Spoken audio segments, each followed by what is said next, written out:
For the matrices A and B, verify that AB transpose is equal to B transpose A transpose. ಸರಿನಾ? So ಮೊದಲನೇದಾಗಿ A B ಕಂಡುಹಿಡಿಯೋಣ. A ಕೊಟ್ಟಿದ್ದಾರೆ, B ಕೊಟ್ಟಿದ್ದಾರೆ. So 1 - 4 3 ಮತ್ತು ನಿಮ್ಮ B -1 2 ಮತ್ತು 1. ಹಾಂ, ಮಲ್ಟಿಪ್ಲಿಕೇಶನ್ ಹೇಗೆ ಮಾಡೋದು? First row first column, so -1 ಬರುತ್ತೆ. ಇದು 3/1, ಇದು 1/3 ಆದ್ದರಿಂದ ನಮ್ಮ ಉತ್ತರ 3/3 ಬರುತ್ತೆ. So first row second column 2 ಆಗುತ್ತೆ ಮತ್ತು ಇದು 1 ಆಗುತ್ತೆ. 4 - 8 -4. ಪ್ರತಿಯೊಂದು ಎಲಿಮೆಂಟು ಪ್ರತಿಯೊಂದು ಅಲ್ಲಿರೋ ಎಲಿಮೆಂಟ್ನ ಮಲ್ಟಿಪ್ಲೈ ಮಾಡ್ಕೊಬೇಕು ಅಷ್ಟೇ, ಇನ್ನೇನಿಲ್ಲ.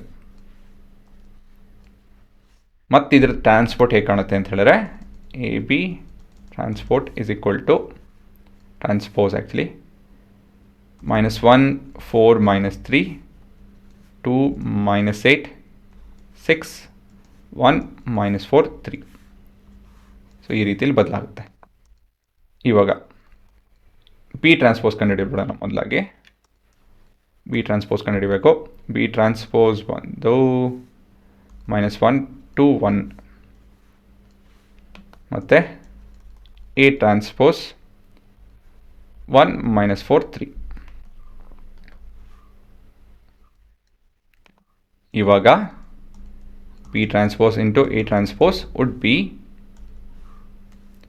-1 2 1 into 1 -4 3. ಸೊ ಇಲ್ಲೂ ಕೂಡ ನಾವು ಇದೇ ಉತ್ತರ ಬರಬೇಕು. ಸೊ ಇದನ್ನೇ ತೊಗೊಂಡು ಮಾಡೋದು ಒಳ್ಳೆಯದು, ಇದನ್ನು ಕಾಪಿ ಮಾಡೋದಕ್ಕೆ ಹೋಗಬೇಡಿ. ಏನಕ್ಕಂತ ಹೇಳಿದ್ರೆ ಇದರ ತಪ್ಪೇನೇನು ಆಗಿತ್ತು ಅಂತ ಹೇಳಿದ್ರೆ ಇದರಿಂದ ಗೊತ್ತಾಗುತ್ತೆ, ಇಲ್ಲಾಂದರೆ ಇದರಲ್ಲಿ ತಪ್ಪು ಮಾಡಿತ್ತು ಅಂದರೆ ಅದರಿಂದ ಗೊತ್ತಾಗುತ್ತೆ. ಸೊ ಇದರ ಉತ್ತರ ಬಂದು 3/3ನೇ ಬರುತ್ತೆ. -1 4 ಮತ್ತು -3 2 -8 6 1 -4 3. ಸರಿ ಇದೆ ನೋಡಿ. -1 4 3 ಸರಿ ಇದೆ.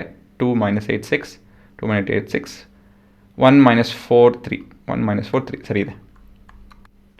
ಸೊ ಇದನ್ನು ನಾವು 2 ಅಂತ ಕರೆದುಕೊಳ್ಳೋಣ, ಅದು 1 ಅಂತ ಕರೆದುಕೊಳ್ಳೋಣ. ಸೊ ಫ್ರಮ್ 1 ಇಂಟು ಏನು ಹೇಳ್ಬೋದು?